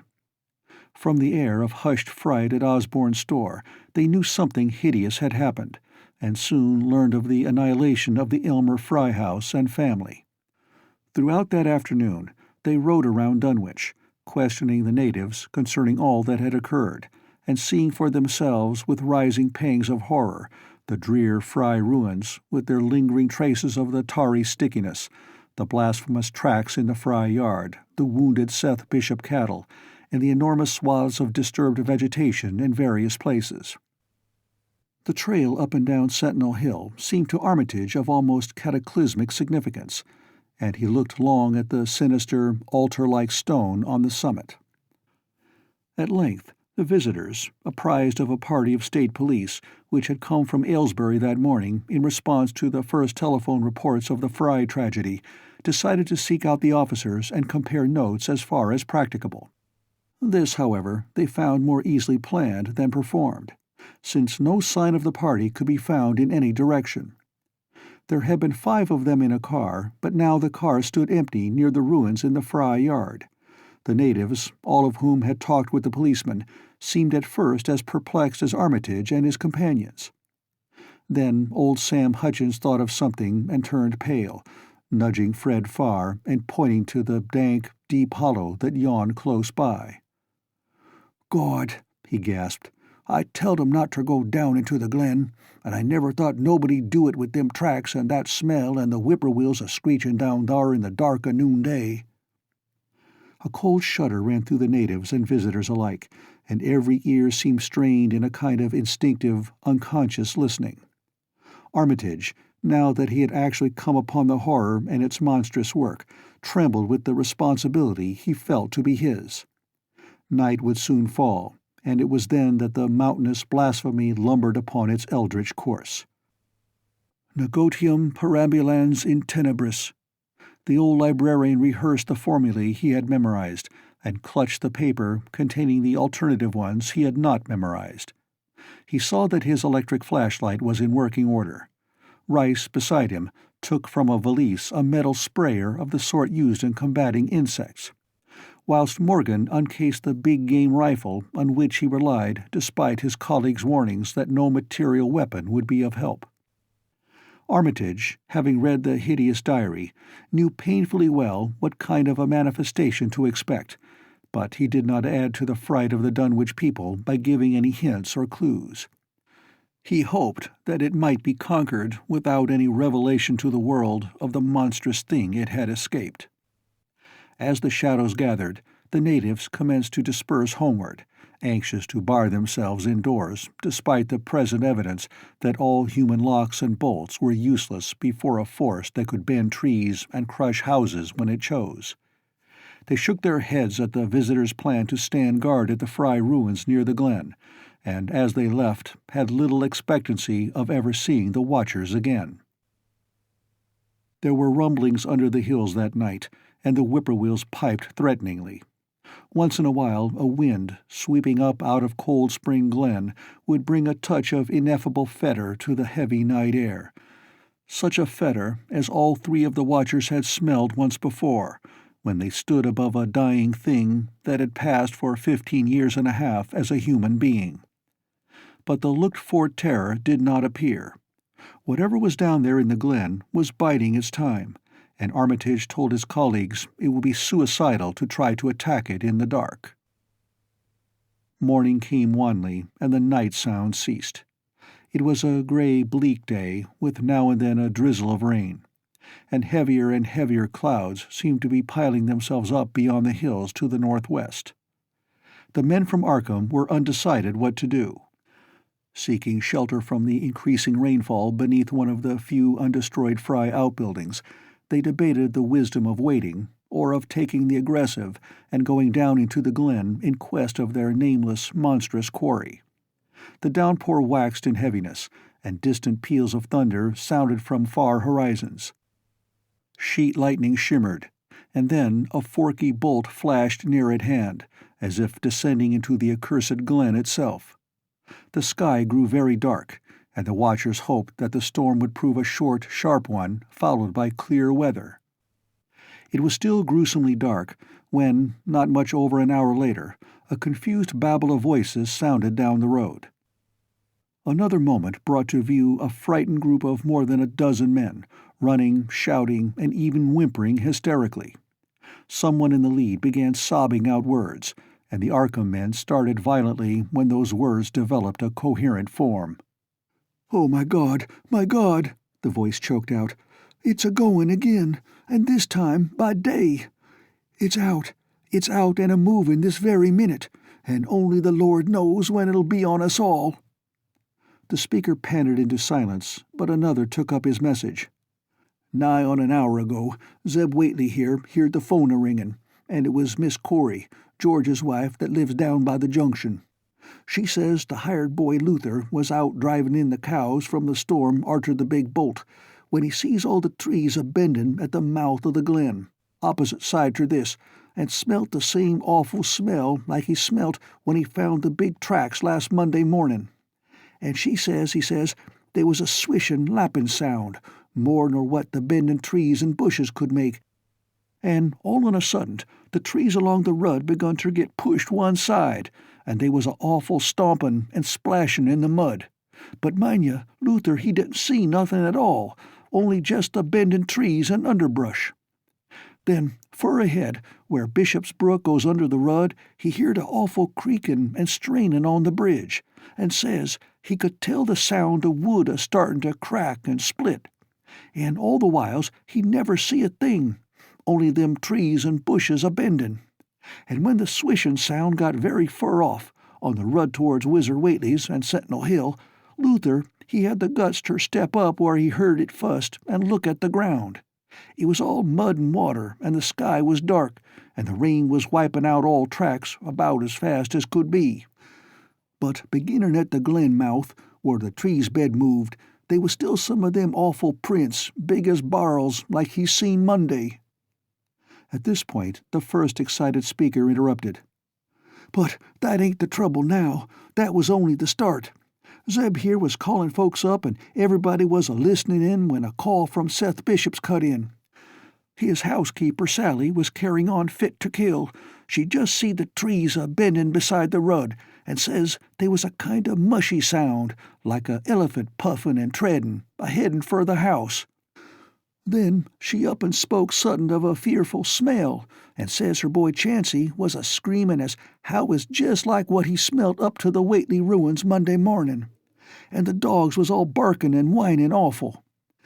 And then she let out a turrible yell, and says the shed down the rud had just caved in, like the storm had blowed it over, only the wind wa'n't strong enough to do that. Everybody was a-listenin', and you could hear lots of folks on the wire a-gaspin'.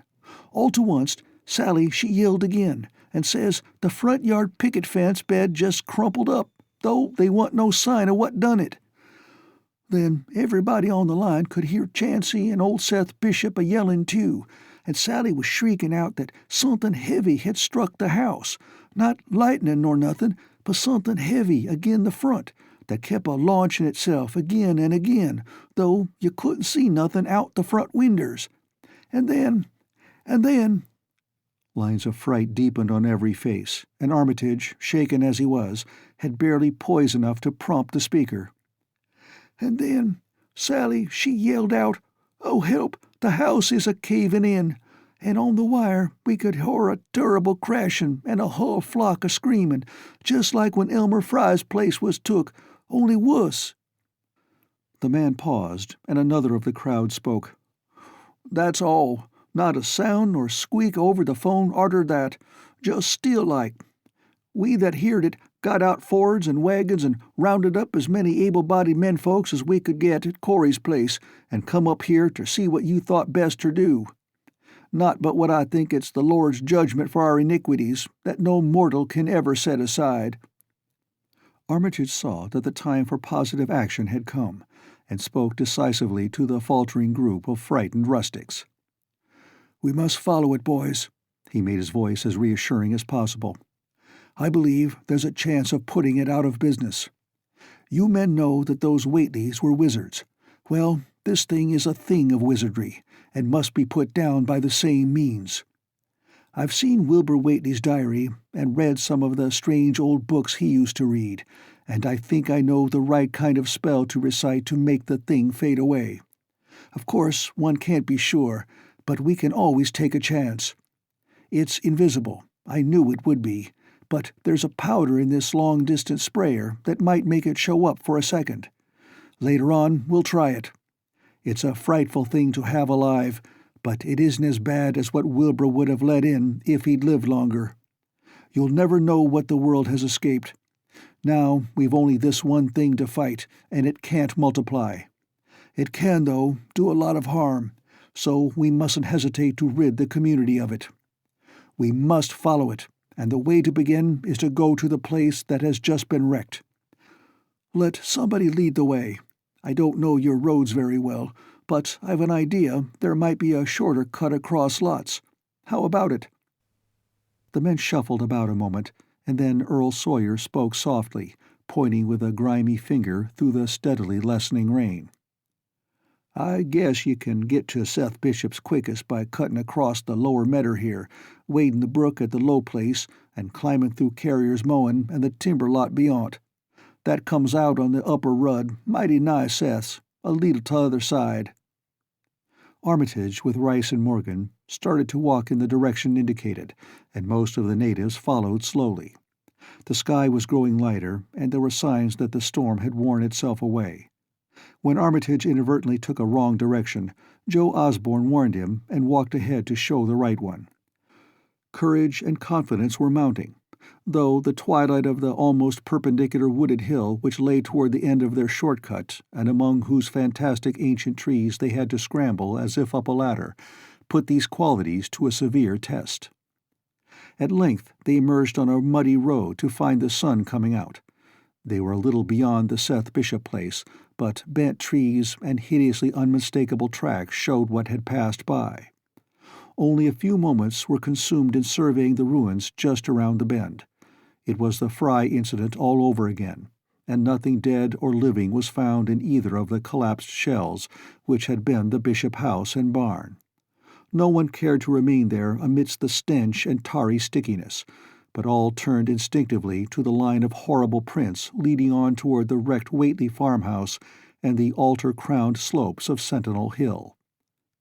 As the men passed the site of Wilbur Whately's abode, they shuddered visibly, and seemed again to mix hesitancy with their zeal. It was no joke tracking down something as big as a house that one could not see, but that had all the vicious malevolence of a demon. Opposite the base of Sentinel Hill the tracks left the road, and there was a fresh bending and matting visible along the broad swath marking the monster's former route to and from the summit. Armitage produced a pocket telescope of considerable power and scanned the steep green side of the hill. Then he handed the instrument to Morgan, whose sight was keener. After a moment of gazing, Morgan cried out sharply, passing the glass to Earl Sawyer and indicating a certain spot on the slope with his finger. Sawyer, as clumsy as most non-users of optical devices are, fumbled a while, but eventually focused the lenses with Armitage's aid. When he did so, his cry was less restrained than Morgan's had been. "God almighty, the grass and bushes is a-movin'.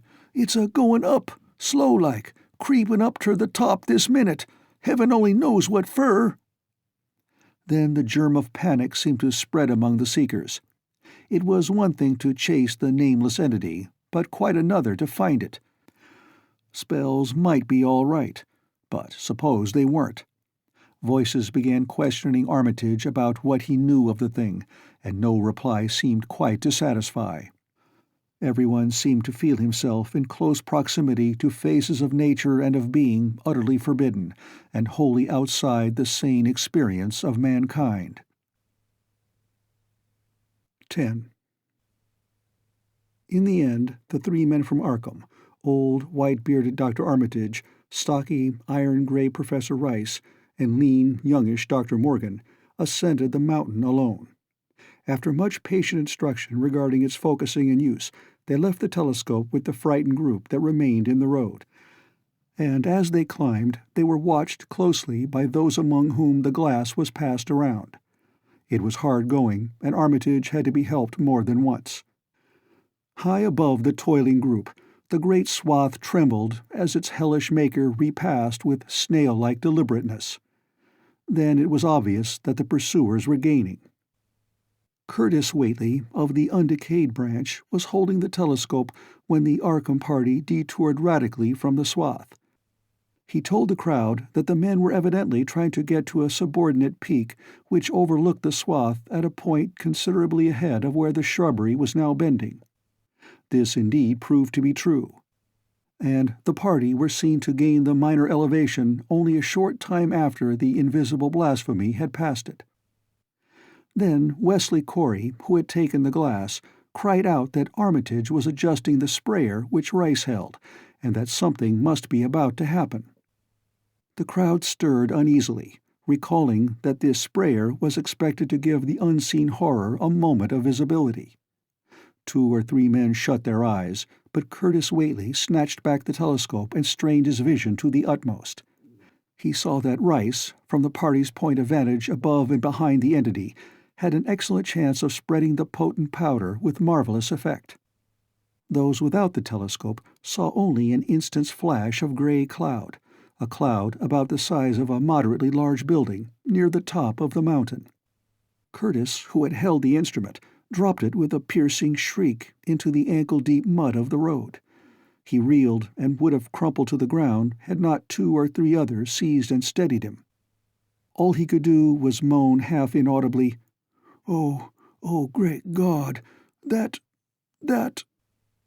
There was a pandemonium of questioning, and only Henry Wheeler thought to rescue the fallen telescope and wipe it clean of mud. Curtis was past all coherence, and even isolated replies were almost too much for him. "Bigger'n a barn, all made of squirmin' ropes. Hull thing sort of shaped like a hen's egg, bigger'n anything, with dozens of legs like hogs' heads that half shut up when they step. Nothing solid about it, all like jelly, and made of separate wrigglin' ropes pushed close together. Great bulgin' eyes all over it, 10 or 20 mouths or trunks a-stickin' out all along the sides, big as stovepipes, and all a-tossin' and openin' and shuttin', all gray, with kinder blue or purple rings, and God in heaven, that half-face on top." This final memory, whatever it was, proved too much for poor Curtis, and he collapsed completely before he could say more. Fred Farr and Will Hutchins carried him to the roadside and laid him on the damp grass. Henry Wheeler, trembling, turned the rescue telescope on the mountain to see what he might.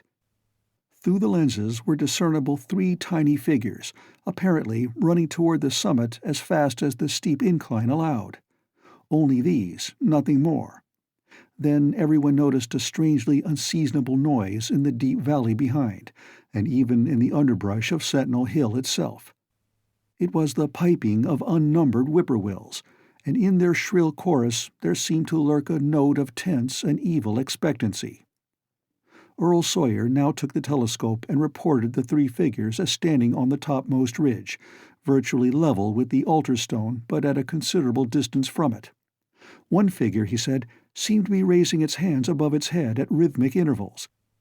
And as Sawyer mentioned the circumstance, the crowd seemed to hear a faint, half-musical sound from the distance, as if a loud chant were accompanying the gestures. The weird silhouette on that remote peak must have been a spectacle of infinite grotesqueness and impressiveness, but no observer was in a mood for aesthetic appreciation. "I guess he's saying the spell," whispered Wheeler as he snatched back the telescope. The whippoorwills were piping wildly, and in a singularly curious, irregular rhythm, quite unlike that of the visible ritual. Suddenly, the sunshine seemed to lessen without the intervention of any discernible cloud. It was a very peculiar phenomenon, and was plainly marked by all. A rumbling sound seemed brewing beneath the hills, mixed strangely with a concordant rumbling, which clearly came from the sky. Lightning flashed aloft, and the wondering crowd looked in vain for the portents of storm. The chanting of the men from Arkham now became unmistakable, and Wheeler saw through the glass that they were all raising their arms in the rhythmic incantation. From some farmhouse far away came the frantic barking of dogs. The change in the quality of the daylight increased, and the crowd gazed about the horizon in wonder. A purplish darkness, born of nothing more than a spectral deepening of the sky's blue, pressed down upon the rumbling hills. Then the lightning flashed again, somewhat brighter than before, and the crowd fancied that it had showed a certain mistiness around the altar stone on the distant height. No one, however, had been using the telescope at that instant. The whippoorwills continued their irregular pulsation, and the men of Dunwich braced themselves tensely against some imponderable menace with which the atmosphere seemed surcharged. Without warning came those deep, cracked, raucous vocal sounds which will never leave the memory of the stricken group who heard them. Not from any human throat were they born, for the organs of man can yield no such acoustic perversions. Rather, one would have said they came from the pit itself, had not their source been so unmistakably the altar stone on the peak.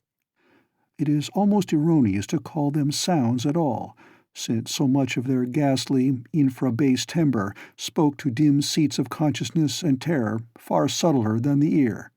Yet one must do so, since their form was indisputably, though vaguely, that of half-articulate words. They were loud as the rumblings and the thunder above which they echoed, yet did they come from no visible being. And because imagination might suggest a conjectural source in the world of non-visible beings, the huddled crowd at the mountain's base huddled still closer, and winced as if in expectation of a blow. Yugnai, thufknaga, Yog Sototh, rang the hideous croaking out of space. Yabthink, Yeheya, Nurgurkudle. The speaking impulse seemed to falter here, as if some frightful psychic struggle were going on. Henry Wheeler strained his eye at the telescope, but saw only the three grotesquely silhouetted human figures on the peak, all moving their arms furiously in strange gestures as their incantation drew near its culmination. From what black wells of acherontic fear or feeling, from what unplumbed gulfs of extra-cosmic consciousness or obscure, long-latent heredity were those half-articulate thunder-croakings drawn? Presently they began to gather renewed force and coherence as they grew in stark, utter, ultimate frenzy. Ya, yaha, ya, nuga, yo, help,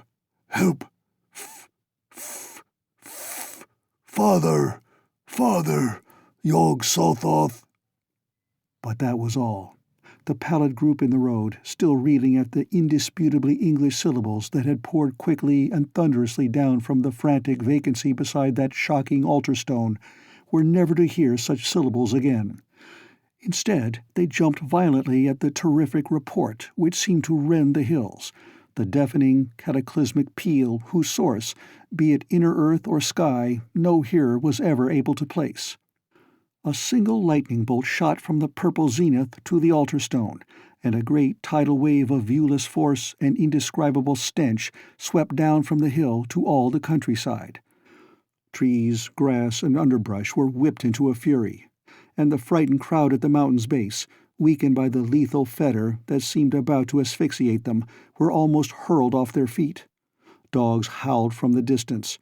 Green grass and foliage wilted to a curious, sickly yellow-gray, and over field and forest were scattered the bodies of dead whippoorwills. The stench left quickly, but the vegetation never came right again. To this day there is something queer and unholy about the growths on and around that fearsome hill. Curtis Whately was only just regaining consciousness when the Arkham men came slowly down the mountain in the beams of a sunlight once more brilliant and untainted. They were grave and quiet, and seemed shaken by memories and reflections even more terrible than those which had reduced the group of natives to a state of cowed quivering. In reply to a jumble of questions, they only shook their heads and reaffirmed one vital fact. "The thing has gone forever," Armitage said. "It has been split up into what it was originally made of, and can never exist again. It was an impossibility in a normal world. Only the least fraction was really matter in any sense we know. It was like its father, and most of it has gone back to him in some vague realm or dimension outside our material universe. Some vague abyss out of which only the most accursed rites of human blasphemy could ever have called him for a moment on the hills." There was a brief silence, and in that pause the scattered senses of poor Curtis Whately began to knit back into a sort of continuity, so that he put his hands to his head with a moan. Memory seemed to pick itself up where it had left off, and the horror of the sight that had prostrated him burst in upon him again. Oh, my God! That half-face! That half-face on top of it! That face with the red eyes and crinkly albino hair and no chin, like the Whateleys. It was a octopus, centipede, spider kind of thing, but they was a half-shaped man's face on top of it, and it looked like Wizard Whately's, only it was yards and yards across." He paused exhausted, as the whole group of natives stared in a bewilderment not quite crystallized into fresh terror. Only old Zebulon Whately, who wanderingly remembered ancient things but who had been silent heretofore, spoke aloud. 15 year gone," he rambled. "I heerd old Whately say as how some day we'd hear a child o' old Lavinia's a-callin' its father's name on the top o' Sentinel Hill." But Joe Osborne interrupted him to question the Arkham men anew. "What was it, anyhow? And however did young Wizard Whately call it out of the air it come from?" Armitage chose his words carefully. It was mostly a kind of force that doesn't belong in our part of space, a kind of force that acts and grows and shapes itself by other laws than those of our sort of nature. We have no business calling in such things from outside, and only very wicked people and very wicked cults ever try to. There was some of it in Wilbur Whately himself, enough to make a devil and a precocious monster of him, and to make his passing out a pretty terrible sight. I'm going to burn his accursed diary, and if you men are wise, you'll dynamite that altar stone up there and pull down all the rings of standing stones on the other hills. Things like that brought down the beings those Whateleys were so fond of, the beings they were going to let in tangibly to wipe out the human race and drag the earth off to some nameless place for some nameless purpose. But as to this thing we've just sent back, the Whateleys raised it for a terrible part in the doings that were to come. It grew fast and big from the same reason that Wilbur grew fast and big, but it beat him because it had a greater share of the outsideness in it. You needn't ask how Wilbur called it out of the air. He didn't call it out. It was his twin brother, but it looked more like the father than he did. The end of The Dunwich Horror by H.P. Lovecraft.